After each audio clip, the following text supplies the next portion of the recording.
Paz do Senhor, irmãos. Espero que vocês todos estejam bem, fortalecidos na força e no poder do Senhor. Estamos aqui para mais uma vez refletirmos juntos na palavra do Senhor. Que Ele nos dê graça e favor. Vamos orar. Deus, nós dependemos totalmente de Ti, precisamos de Ti. Sem Ti nada podemos fazer. Então eu peço a direção e orientação do Teu Espírito para que Tu fales com o Teu povo, com esses que têm se interessado em estudar, em refletir sobre a Tua palavra, nesses tempos difíceis, nesses tempos de fraqueza espiritual, que têm lutado para a preservação da fé. Que o Teu Espírito nos ilumine, que o Teu Espírito nos ensine, e que o Teu Espírito nos leve por caminhos de vitória, em nome de Jesus. A Tua palavra é a que produz fé necessária para vencermos o mundo. Então nós de bom grado a recebemos, pedimos perdão pelos nossos pecados e oramos em nome de Jesus. Amém.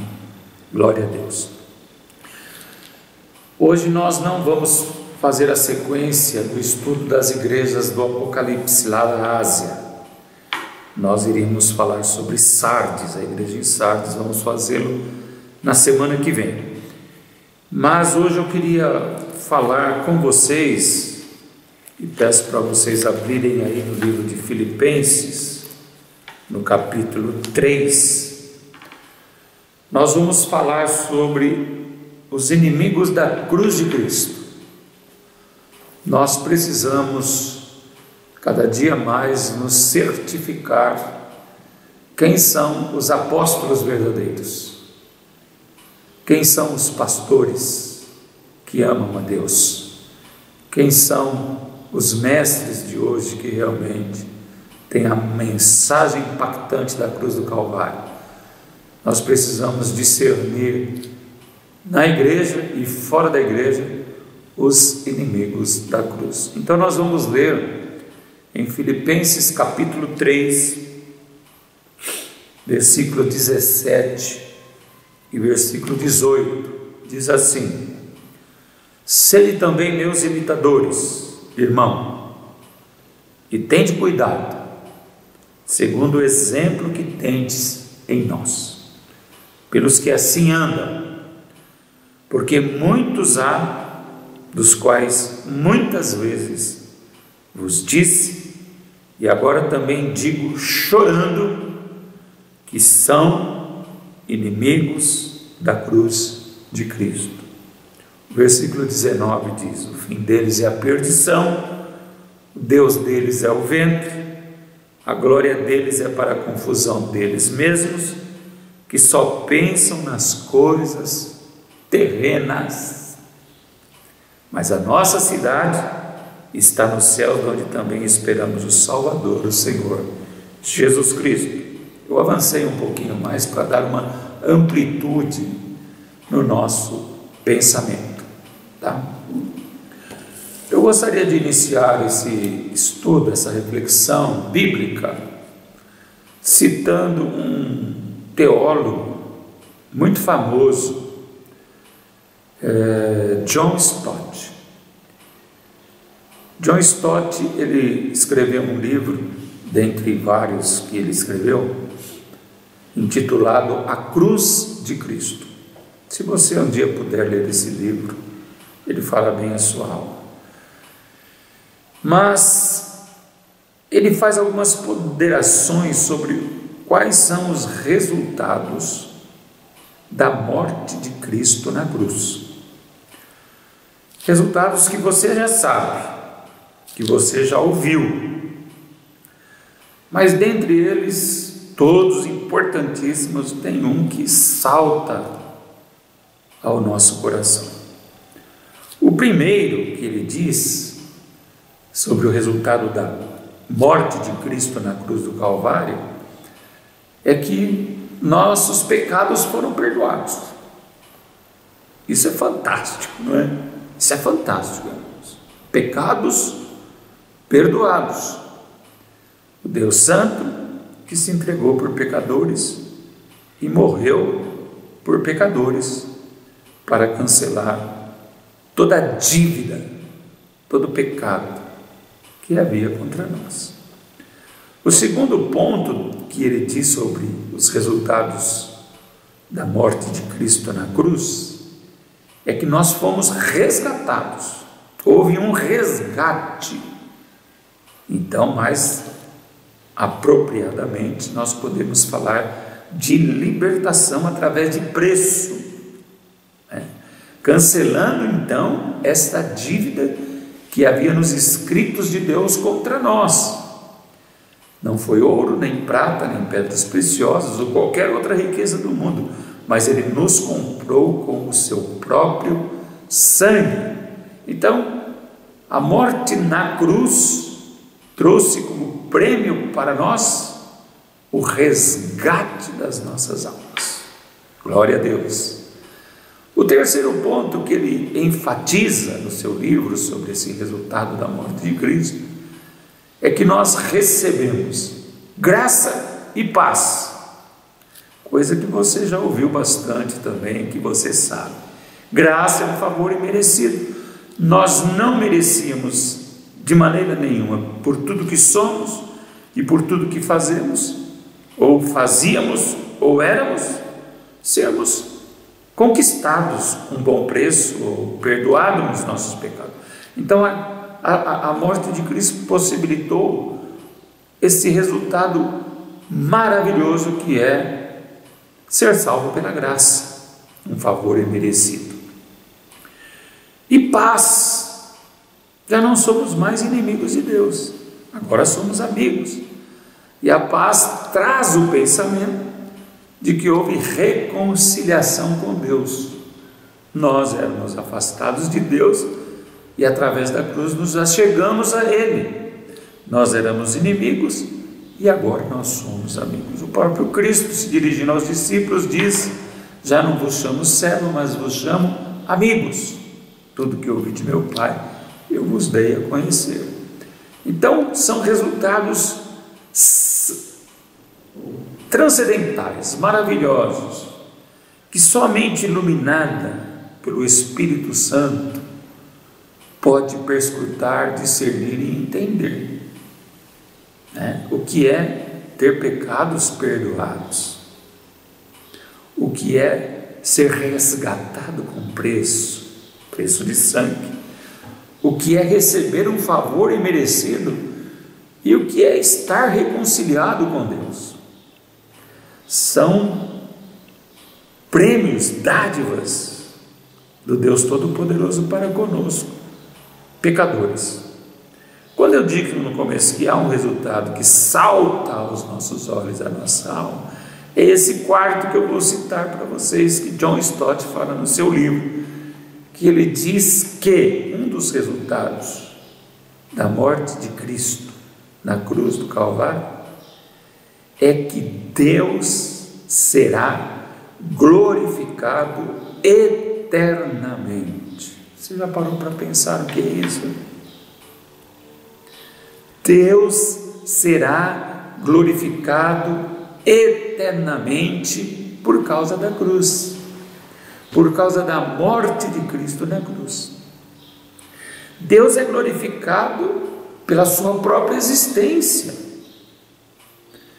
Deus é glorificado porque Ele não tem começo de dias e nem fim de dias.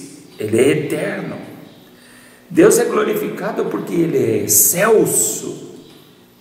Deus é glorificado porque as suas obras são poderosas.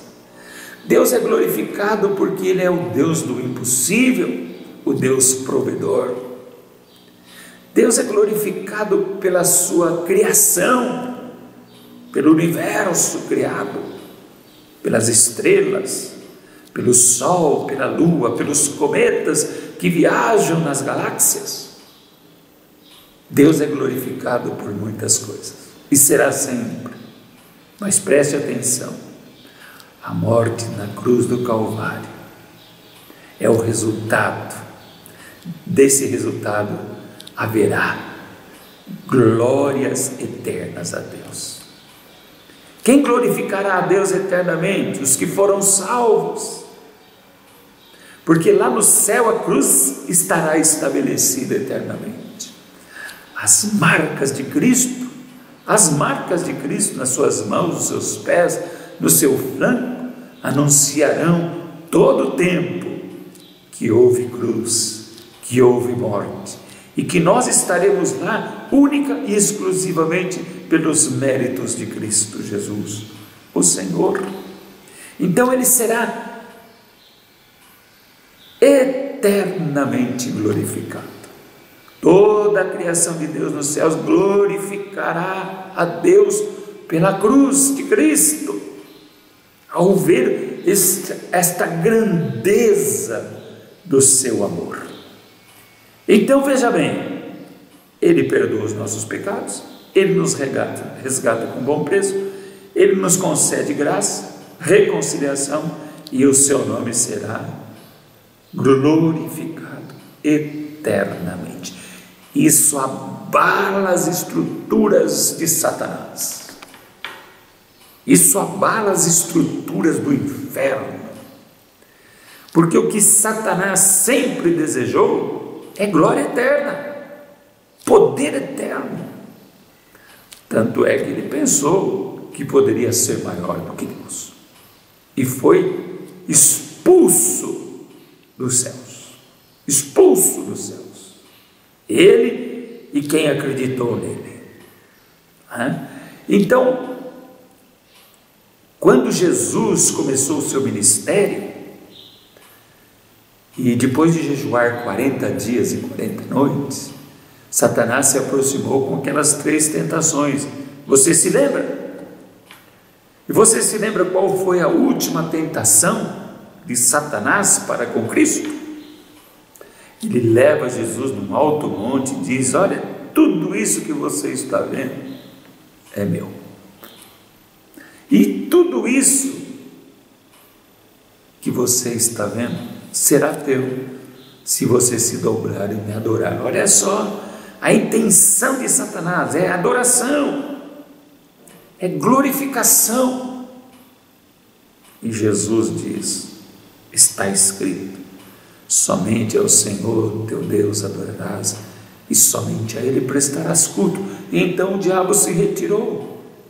Se ele tentou Jesus desta forma, não vai fazer isso com você? Não vai mostrar a glória portentosa do mundo para que você e para que nós nos dobremos a Ele em adoração? Mas para que isso aconteça, ele ser adorado, ovacionado, glorificado, ele precisa anular o poder da cruz.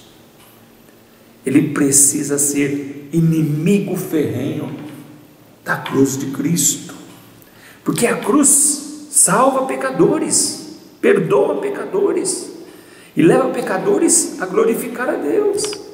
A cruz resgata pecadores e leva pecadores a glorificar a Deus.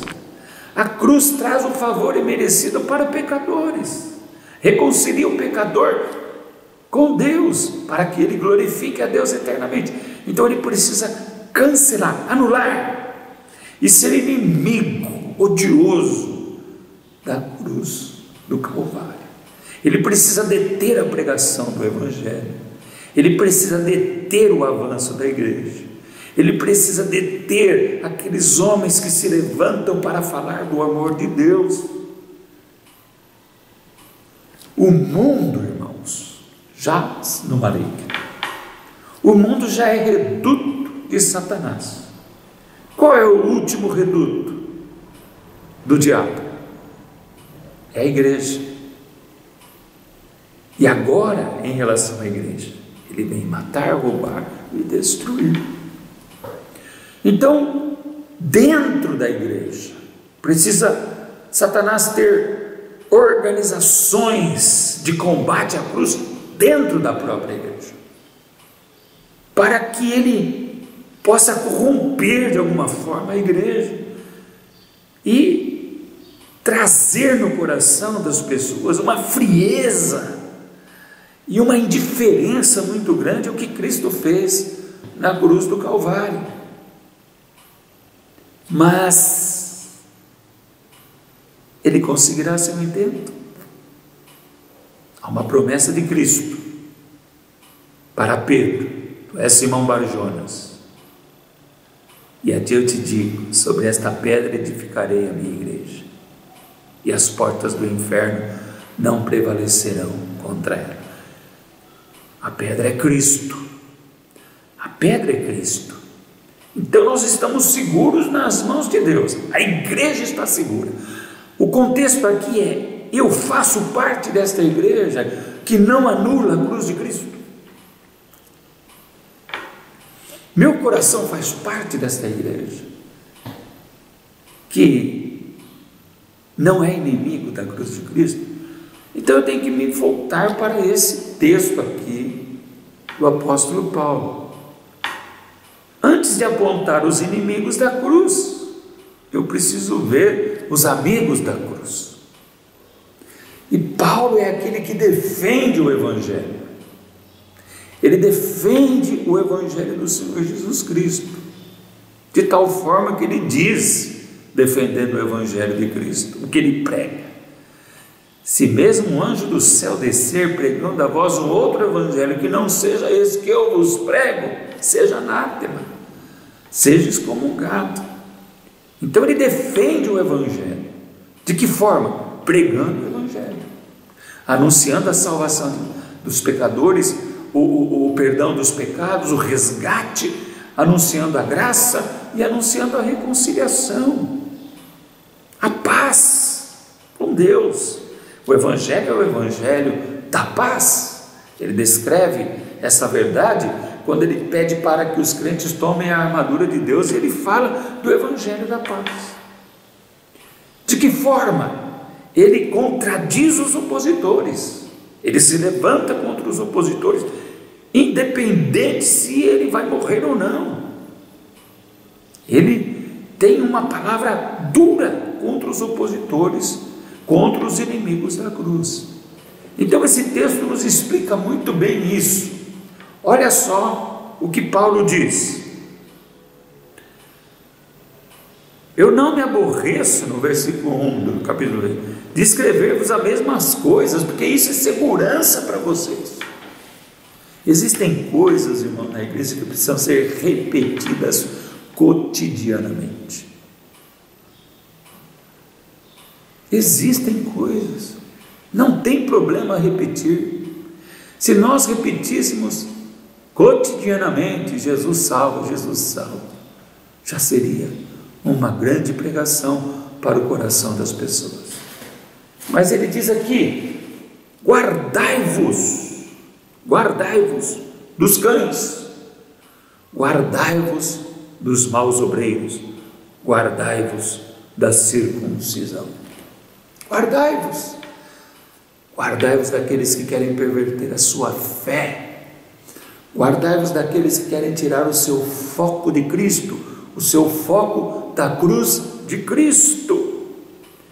Ele diz aqui: olha, se alguém podia confiar na carne, se algum outro cuida que pode confiar, ainda mais eu. Olha só o que eu era circuncidado no 8º dia, da linhagem de Israel, da tribo de Benjamim, hebreus de hebreus, segundo a lei fariseu, segundo o zelo perseguidor da igreja, segundo a justiça que há na lei, irrepreensível. Tudo isso era o que o judeu queria: status, glamour, confiar na sua carne. A carne é um inimigo da cruz, a carne. E aproveitando esta palavra de Paulo, nós temos 3 inimigos em potenciais: Satanás, o mundo e a carne. Satanás já é adversário. O próprio significado da palavra já diz adversário. Satanás, o mundo e a carne são inimigos da cruz de Cristo. Então tudo isso aqui era o objetivo do judeu. Status. Você se lembra do publicano e do fariseu lá, orando no templo, graças te dou, porque não sou como este. Olha, ele está cheio de orgulho próprio, de justiça própria. Quer dizer, quem tem orgulho próprio, justiça própria, não precisa da cruz e se torna inimigo da cruz. Mas aí o que Paulo diz sobre o seu status, sobre o que ele era na sua carne? Mas o que para mim era ganho, reputei-o perda por Cristo. E na verdade tenho também por perda todas as coisas, pela excelência do conhecimento de Cristo. Este é o andar de quem é amigo da cruz, de quem valoriza a cruz, de quem tem discernimento da cruz, de quem tem o discernimento do amor de Deus derramado na cruz. Excelência do conhecimento de Cristo, meu Senhor, pelo qual sofri a perda de todas essas coisas e as considero como esterco para poder ganhar a Cristo. É isso que Paulo está incutindo, e é isso que nós precisamos incutir e repetir quantas vezes forem necessárias, como estou fazendo de novo aqui. A nossa corrida, a nossa maneira de viver, a nossa maneira de ser, tem que ser uma maneira de ser e de viver para que nós possamos ganhar a Cristo e ser achado nele, irmãos, nele. Então, isso é importante porque você vai perceber que é essa pregação que está sendo combatida.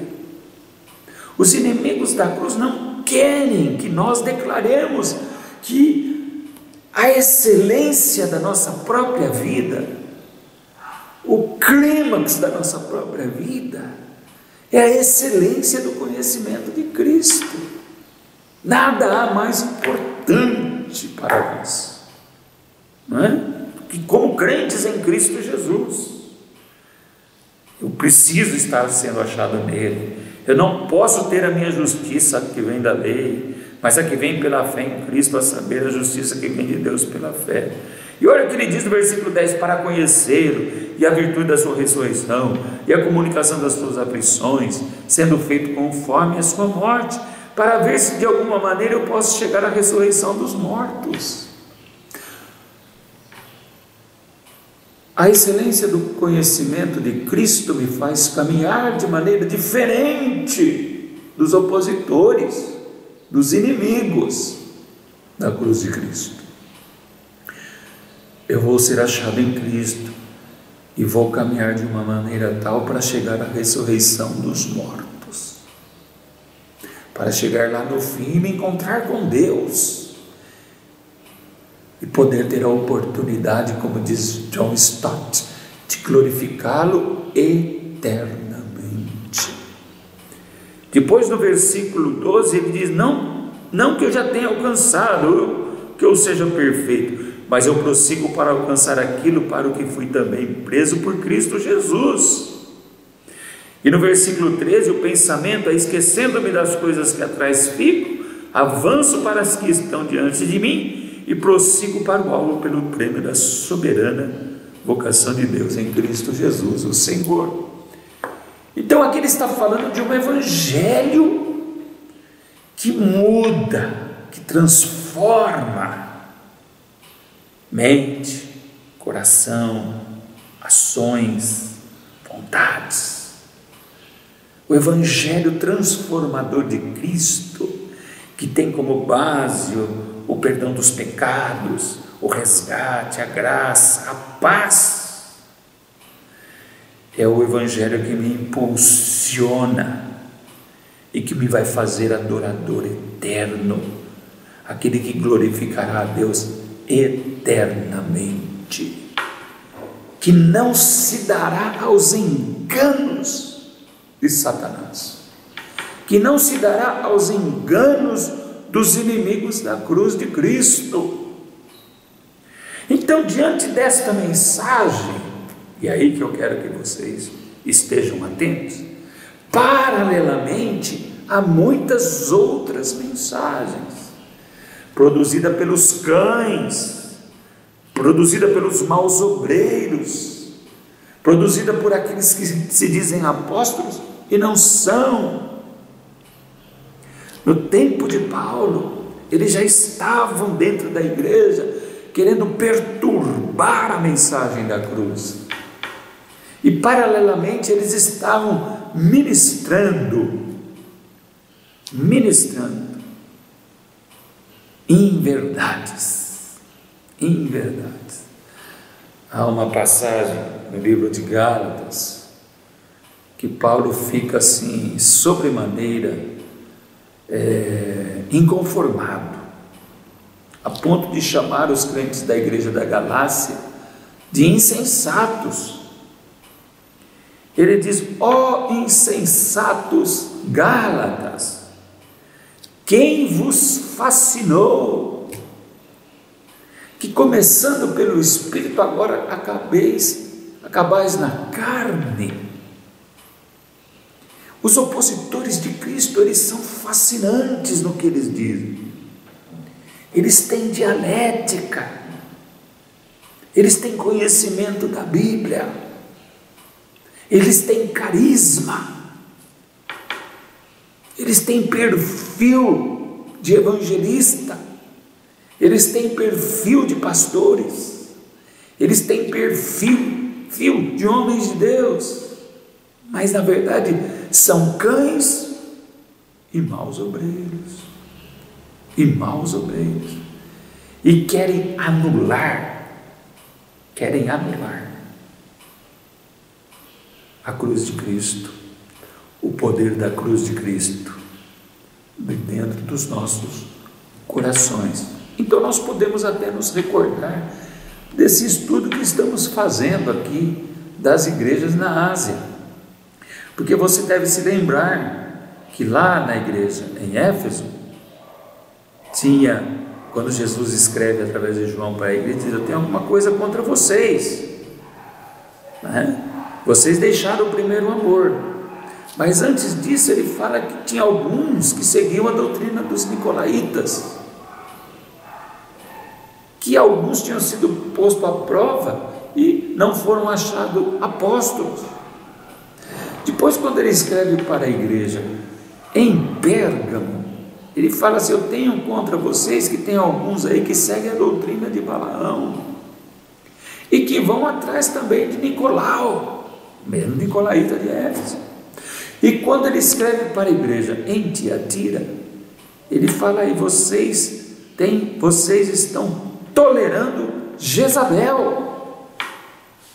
E vocês viram que Jezabel era uma mulher, ela se autodenominava profetisa, mas ela era vã, ela era vaidosa, ela era má, ela era vingativa e ela era prostituta. Ela induziu o povo de Deus ao erro. Então, Nicolau, Balaão, Jezabel eram inimigos da cruz de Cristo. E como é que o inimigo da cruz de Cristo age diante da pregação do Evangelho? Ele quer levar o povo a se corromper, a não ser alcançado pela cruz. O mundo já está lá lutando contra nós, Satanás está lutando, a carne está lutando, e nós temos que conviver com esses inimigos que circulam entre nós,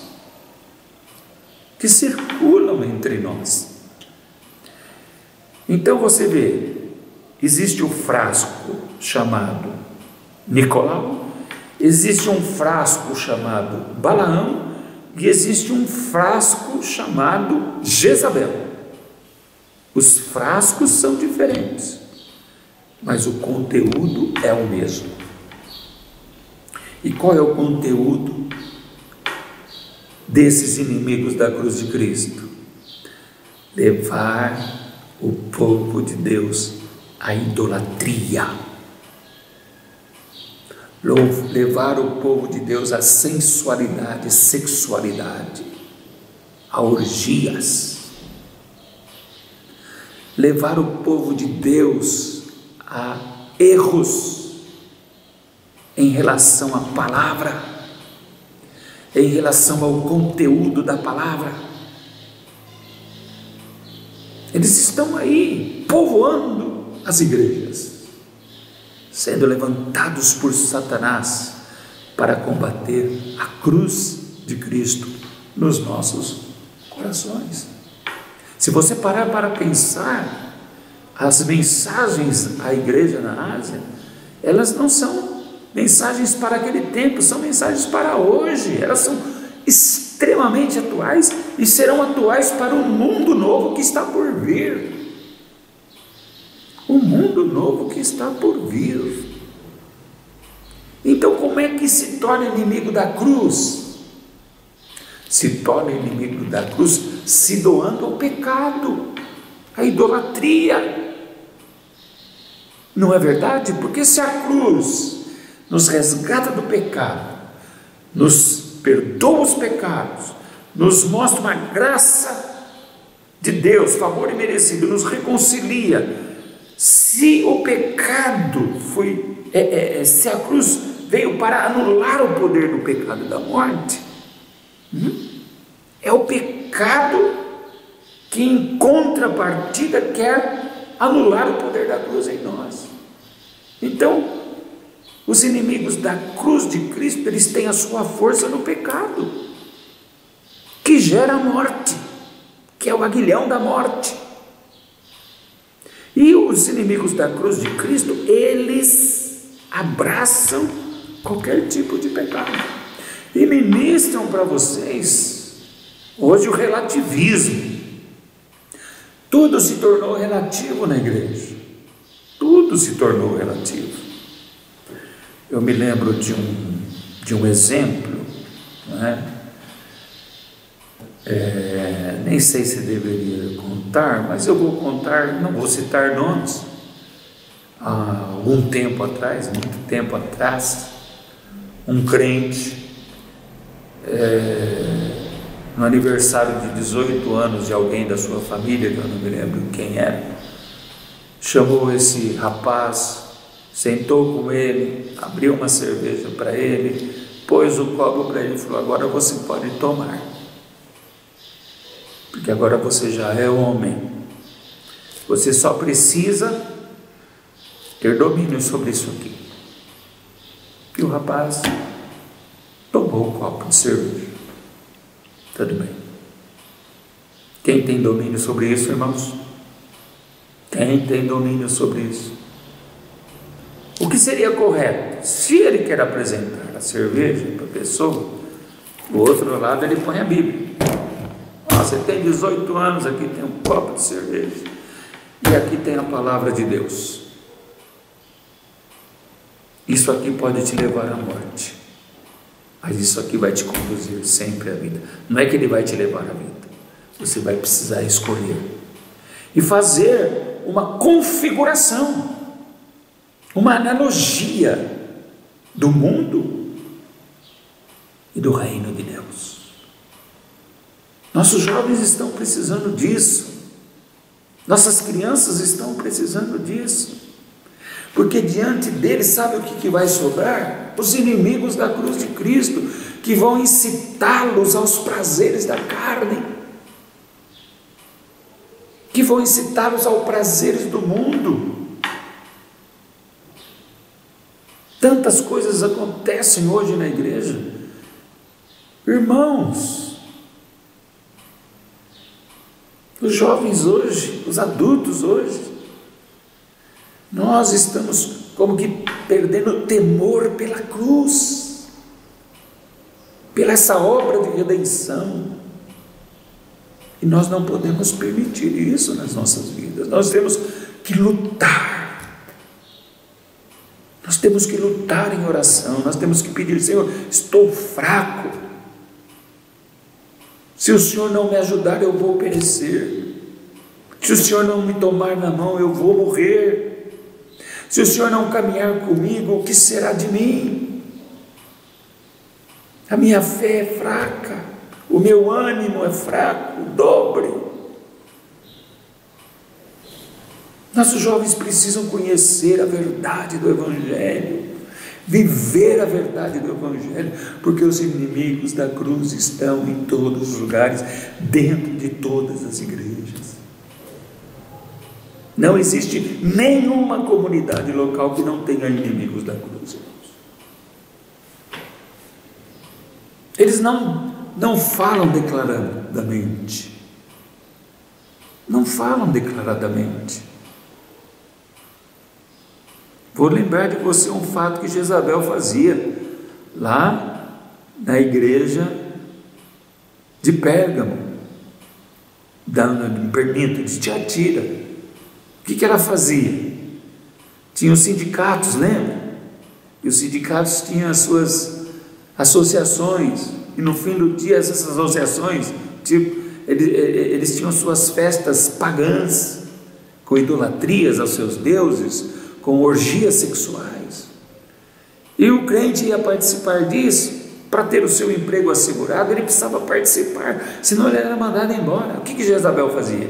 Falava: Deus sabe que isso aí é o seu ganha-pão, Deus sabe que isso não vai ser computado a você, porque Ele sabe que você precisa desse dinheiro para sobreviver, então pode ir na festa, não tem problema. Inimigos da cruz de Cristo. Quando alguém se aproxima de você e diz: não tem problema você ir num show, não precisa você ir na balada, você não tem problema você fazer isso, fazer aquilo. Inimigos da cruz de Cristo. Cristo quer exclusividade. Cristo quer exclusividade, Deus quer exclusividade. Deus não divide a sua glória. Então, quando Paulo percebe nos seus arredores, nos bastidores, esta mensagem de pessoas que ele mesmo conhecia e via no dia a dia. Eu não vou entrar aqui na polêmica da circuncisão, porque aqui o problema da circuncisão está sendo combatido, que a circuncisão anularia a graça do Senhor. Tinha gente que falava: não precisa se circuncidar. Paulo: não, o Evangelho é pela graça. Não vou entrar nesse mérito aqui, mas eu queria dizer para você, meu irmão querido, quando Paulo percebe que a sua mensagem está sendo confrontada, uma tristeza profunda invade no seu coração, e ele faz esse apelo aqui: sede meus imitadores.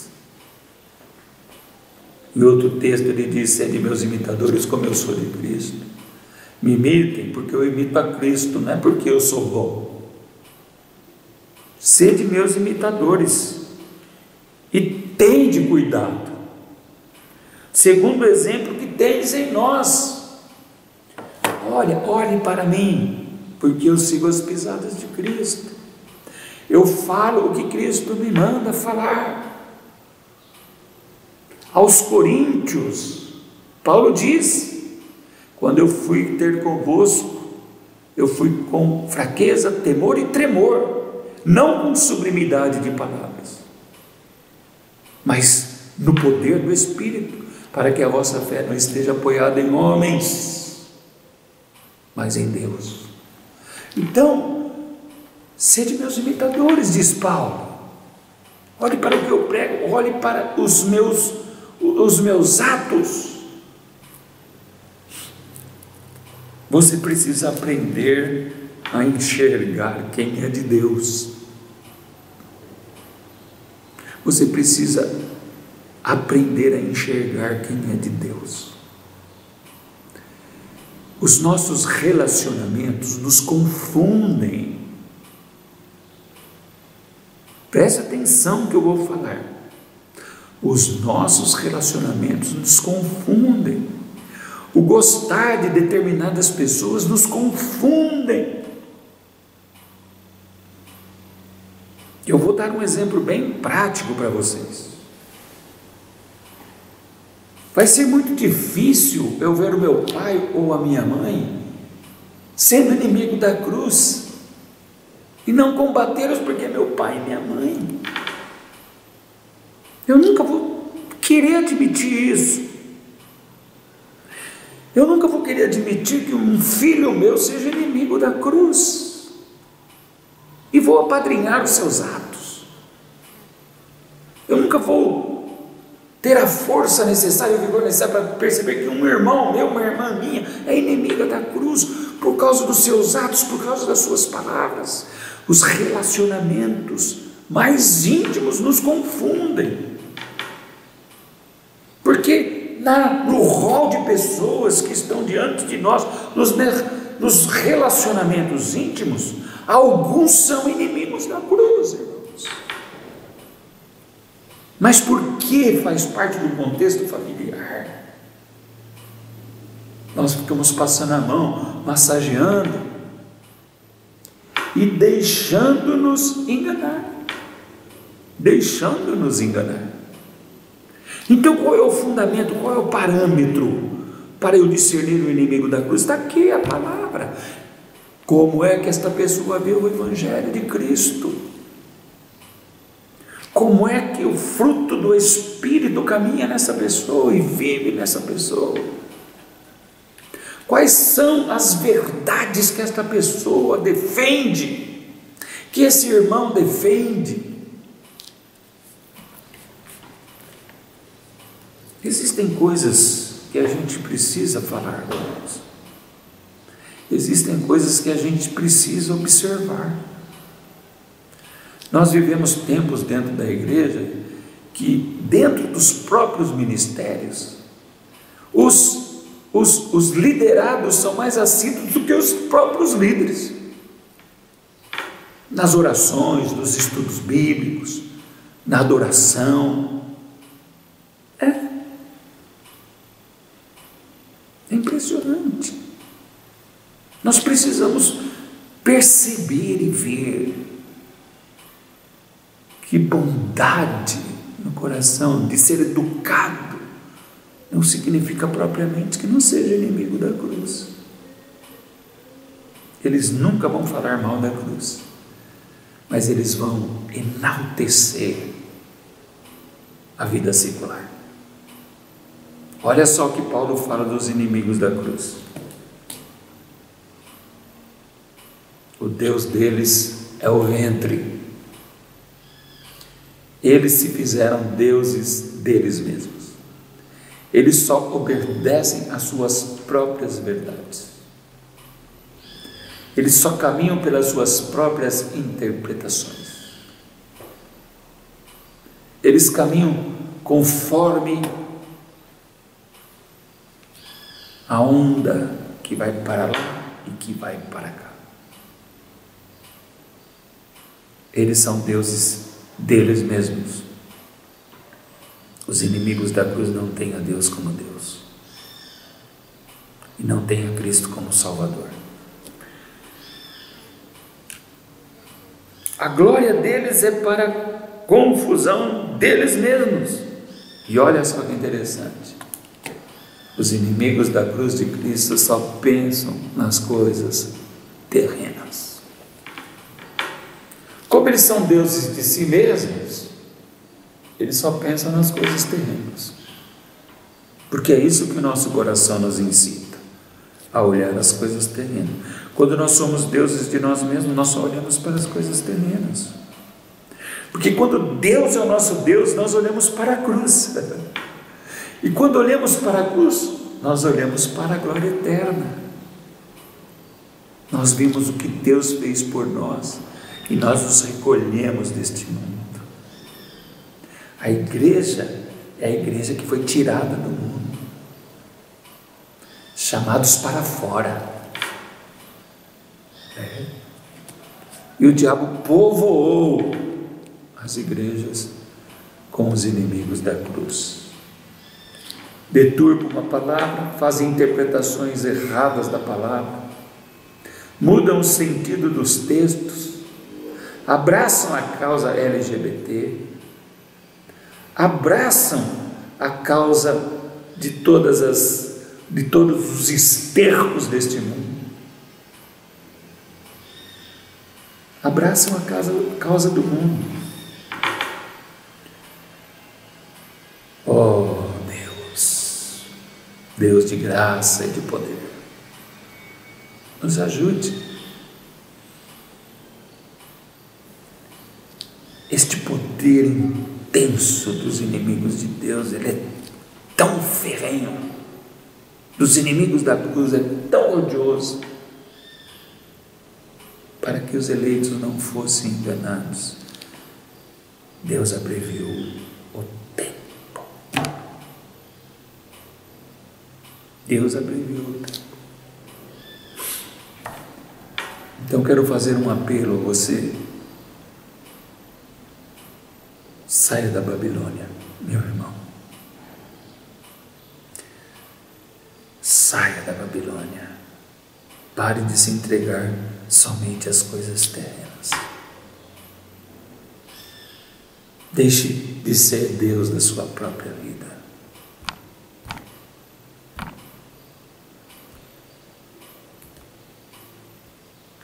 Um dia Ele voltará para nos julgar todas as nossas obras, tudo que somos, tudo que falamos, tudo que pensamos.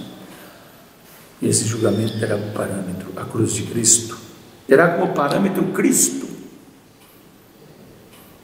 O Cristo, o receber Cristo de fato e de verdade.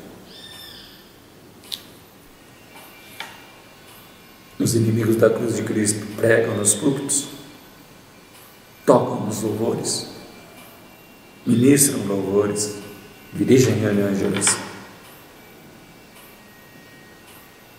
Não é aí que eles são inimigos de Cristo. São nos arredores. Maneira de ser, de agir. O exemplo que são para a sociedade.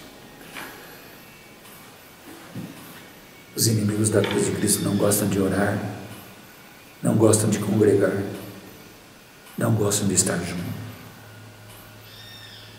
Os inimigos da cruz de Cristo não leem a Bíblia.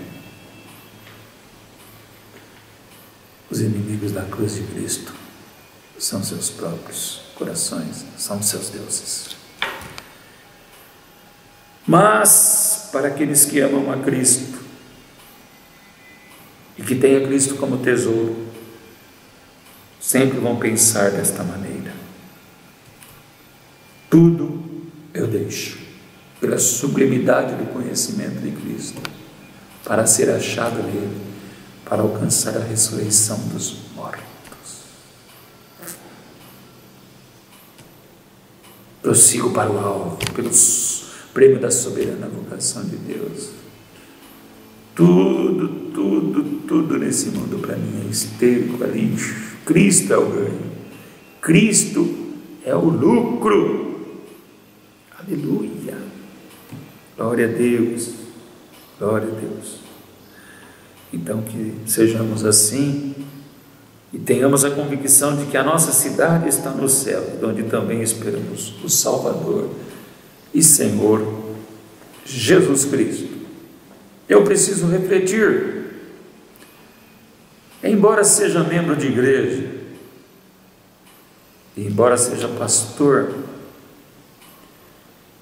embora pregue cotidianamente, eu sou amigo da cruz de Cristo. O que sou evidencia isso. O que falo para as pessoas evidencia isso. O que aconselho as pessoas evidencia isso. De alguma forma estou induzindo as pessoas aos prazeres da carne, aos prazeres do mundo, à alegria passageira. São perguntas que eu faço e tenho que fazer constantemente ao meu coração. Porque são nesses pequenos detalhes que nós nos vemos amigos ou inimigos da cruz de Cristo. Que Deus te abençoe, meu querido. Que Deus te abençoe. Nós temos aqui lutado na igreja, no púlpito da igreja, para ver uma igreja sadia, uma igreja forte, irmãos valorosos, irmãos vigorosos, irmãos cheios da graça e do conhecimento de Cristo. E vamos fazer isso até quando Deus nos dar forças para fazer, saúde para fazer, vida para fazer. E quando a trombeta soar, então estaremos com o Senhor para sempre, longe completamente longe de todos os inimigos da cruz. Que a tua graça esteja sobre nós, bom Deus, que o teu Espírito nos fortaleça na caminhada. Dá-nos discernimento, a unção do Espírito, para discernirmos palavras, atitudes, pensamentos que chegam diante dos nossos corações. Que possamos peneirar tudo que ouvimos com a peneira da tua palavra e reter o que é bom, e reter o que produz vida, e reter o que produz fé, esperança e amor, para que em nós o teu nome seja glorificado eternamente. Nós oramos em nome de Jesus. Deus te abençoe com graça e favor. Até a próxima.